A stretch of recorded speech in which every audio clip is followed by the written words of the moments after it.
Welcome to the deep dive. If you've ever wondered exactly how, your local government or your school board, how they're legally required to do business out in the open, well, this is your shortcut. We've gone straight to the source, the 2024 Texas Open Meetings Act Compliance Guide from the Attorney General's office. And we're going to unpack the practical side of this transparency law. Yeah, and our goal today isn't just like reading definitions out loud. It's about giving you the stuff that matters, what's actually enforceable, where the tricky spots are. Right. Because the core principle of TOMA, it's pretty powerful, really. This is the right of Texans to govern themselves. Well, it totally depends on being able to watch how public officials handle the people's business. Okay.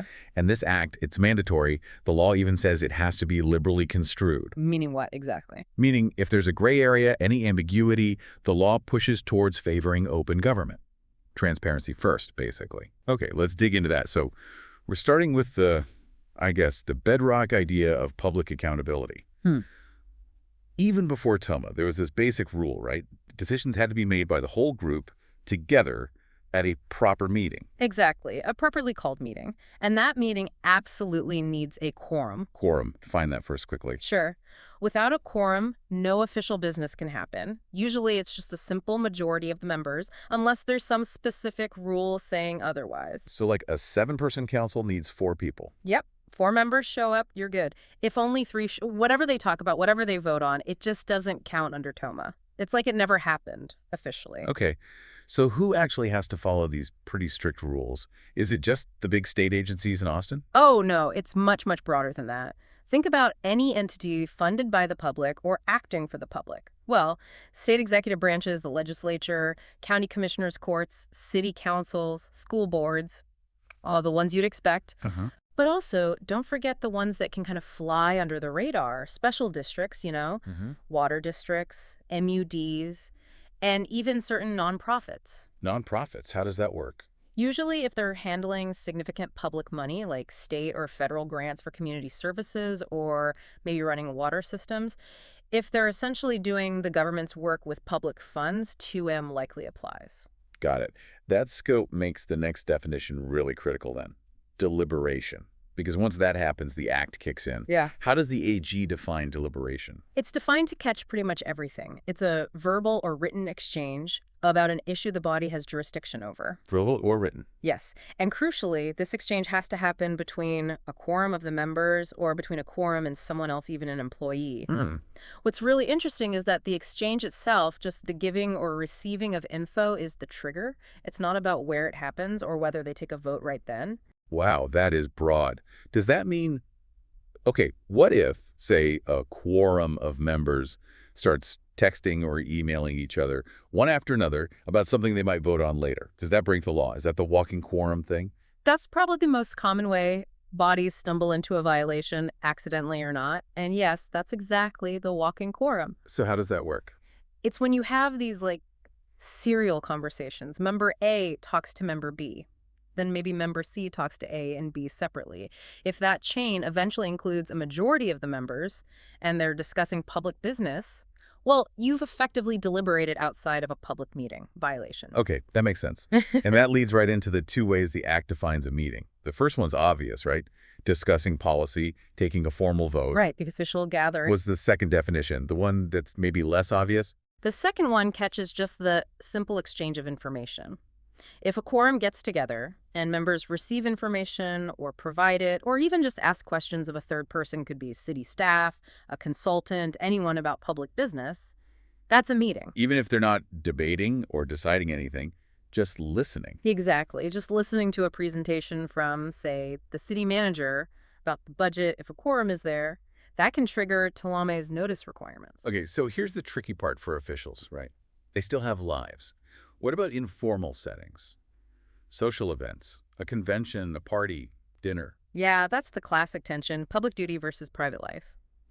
The rule is if a quorum gets together, even socially, and they start a verbal exchange about public business, they might be subject to the act. Might be. Well, there's a key caveat. Just attending a convention or going to a purely social function isn't automatically a meeting if any talk about public business is just incidental, like passing chatter.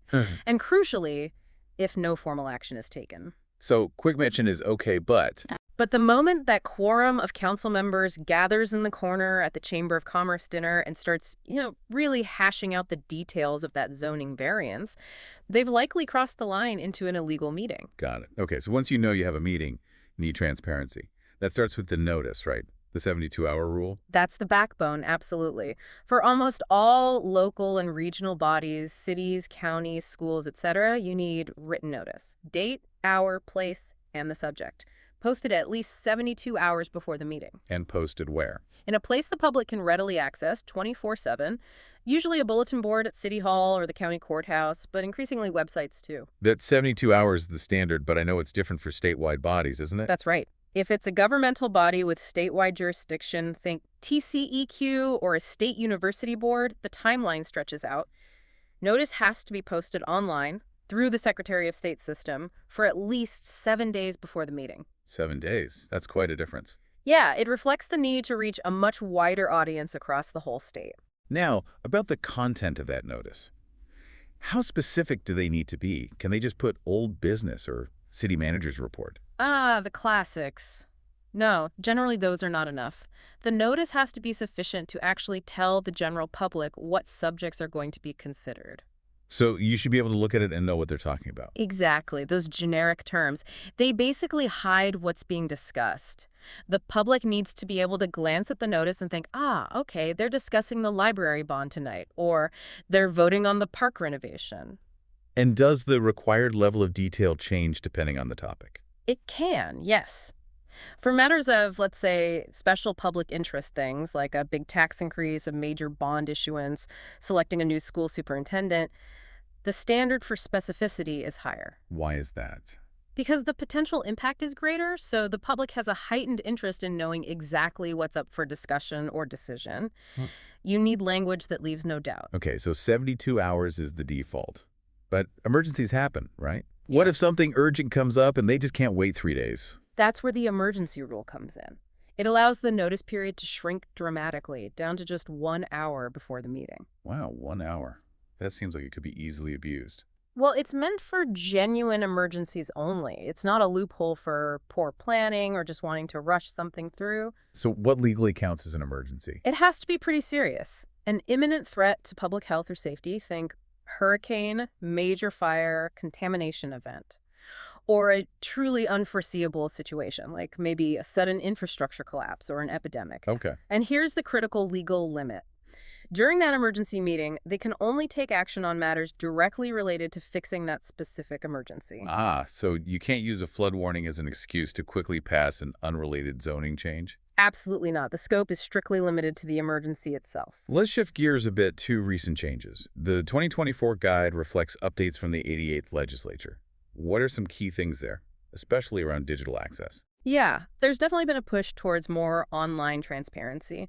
House Bill 3440 made a big change for certain cities, counties, and school districts. Oh, so. It basically removed some older population brackets that let smaller entities avoid posting agendas online. Now, these specified bodies have to post the meeting agenda concurrently with the notice right there on their website. So notice and agenda online. Right. No more just relying on that physical bulletin board down at the administration building. It has to be easily accessible online, too. And wasn't there also a specific mandate for the Health and Human Services Commission? Yes, HB 4611, that was very targeted. It requires HHSC and its related advisory groups to broadcast live video and audio of their open meetings. Live broadcasts.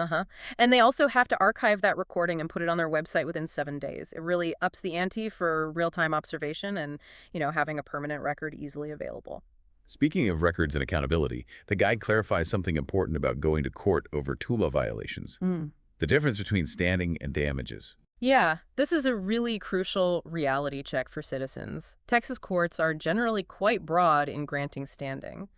Basically, any interested person, including the media, can bring a lawsuit alleging a TOMA violation. You don't have to prove you were personally harmed financially. Correct. Just being a member of the public whose right to observe was potentially violated is usually enough to have standing. But the remedy you can typically get is injunctive relief.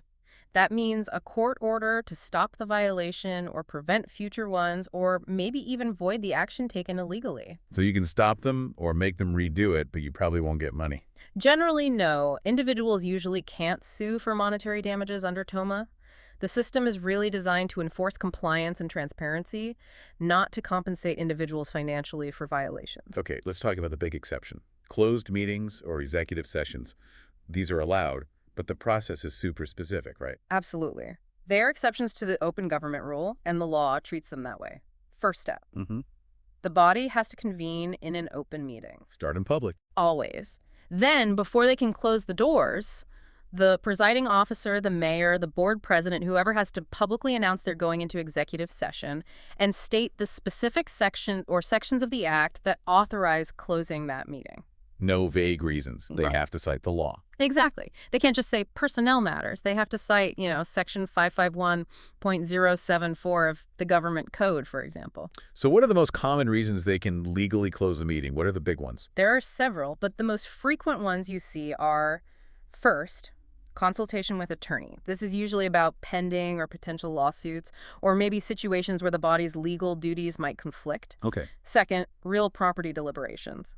Discussing buying, selling, or leasing land, but only if talking about it openly would hurt the government's negotiating position, like driving up the price. That seems like it could be subjective, that hurting the negotiation part. It definitely can be. It relies on the body acting in good faith. The idea is to protect the taxpayer's interests, like not overpaying for land because the seller knows the city is desperate.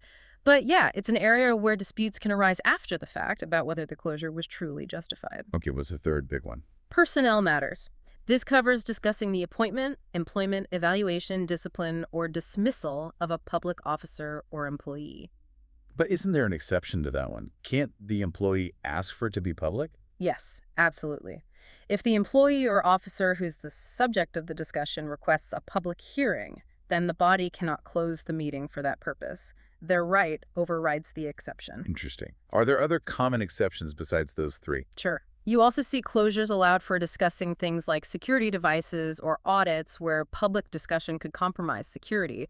Also, critical infrastructure information falls under this, and another significant one is economic development negotiations. Trying to lure businesses. Exactly. Discussing confidential financial information or offering incentives to a business prospect, where public disclosure would give competitors an advantage. Okay, so they go into the closed session, they discuss these sensitive topics.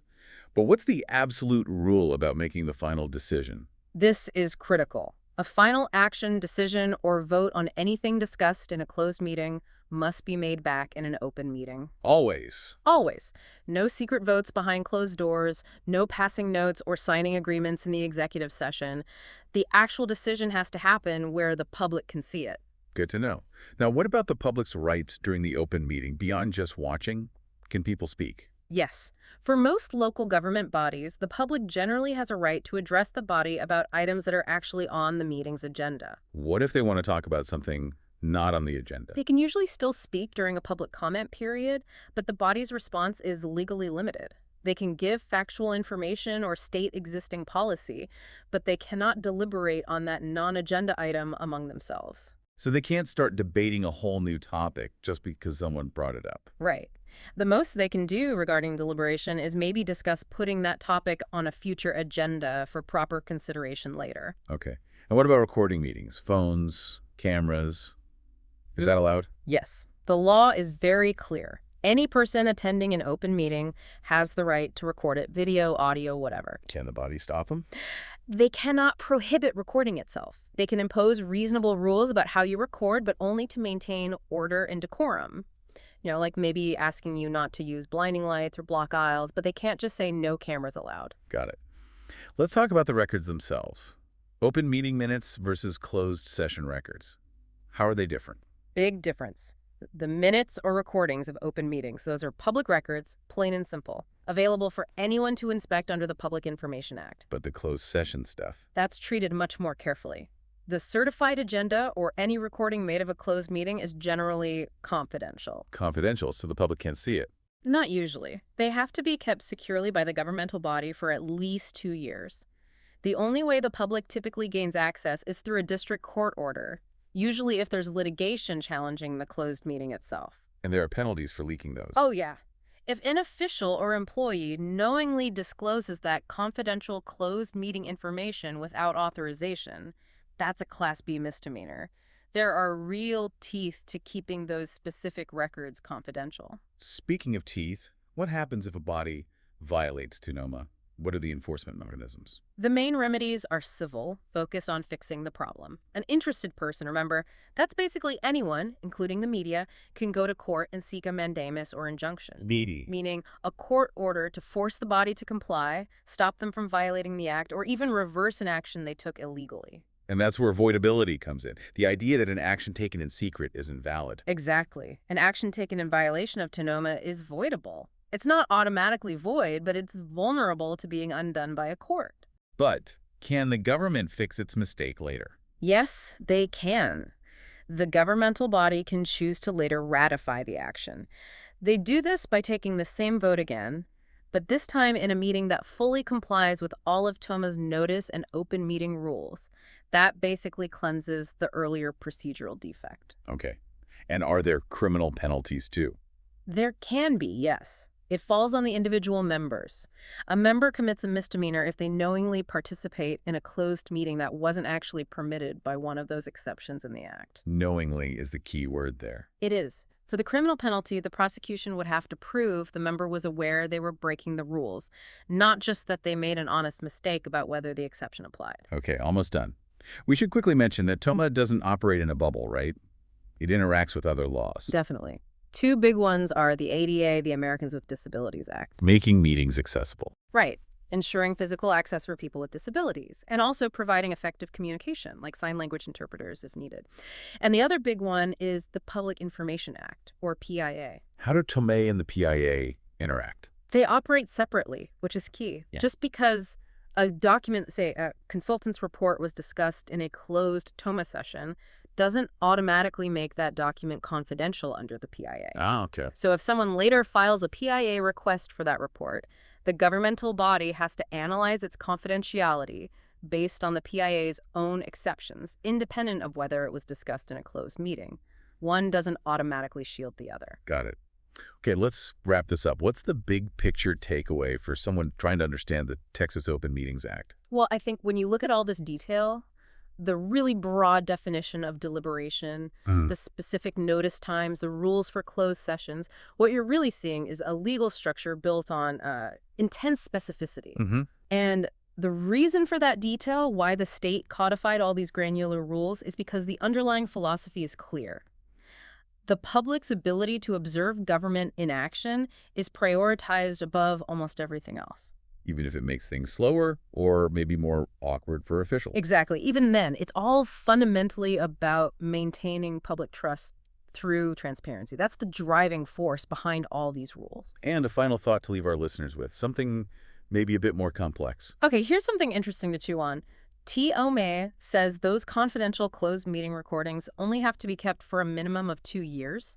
Right, 2 years. But governmental bodies also have to follow completely separate, much broader records retention schedules set by the Texas State Library and Archives Commission, TSLAC, and those schedules often require administrative records, financial records, legal records to be kept for much longer than 2 years, sometimes decades. So the question becomes, if a document discussed in a closed session under TOMA, maybe related to personnel or a land deal, also falls under a TSLAC schedule requiring it be kept for, say, 30 years, how does that long-term retention requirement mesh with the idea of TOMA's confidentiality protection potentially expiring sooner?